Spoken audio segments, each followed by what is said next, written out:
Lorsque les patientes viennent se faire traiter pour des traitements d'injectables, la chose qui revient souvent, c'est qu'elles ont peur des aiguilles.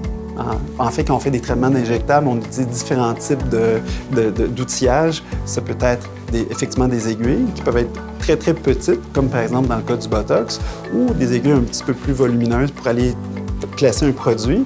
On utilise aussi des canules. Une canule, c'est une paille de métal qui est absolument pas piquante, qui permet d'aller mettre du produit de manière délicate sous les tissus.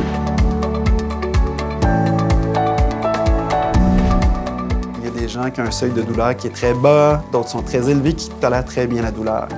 En général, lorsqu'on fait des traitements, c'est des traitements qui sont très confortables. Par exemple, il y a des endroits qui sont un peu plus sensibles, comme par exemple les lèvres. Les lèvres sont un peu plus sensibles parce qu'elles sont très, très innervées. Alors, pour contrer un peu ces zones-là, on a aussi des outils. Par exemple, au niveau du visage, on peut appliquer des crèmes à base d'agents anesthésiques qui vont geler les zones qu'on va aller traiter. Dans des cas où il y a des patientes qui sont un peu moins tolérantes à la douleur, on peut aller geler certains nerfs dans le visage. Donc, ça permet de faire des traitements de manière efficace, confortable, puis qui donne une meilleure expérience à la patiente. En général, les traitements, si on résume, sont très confortables.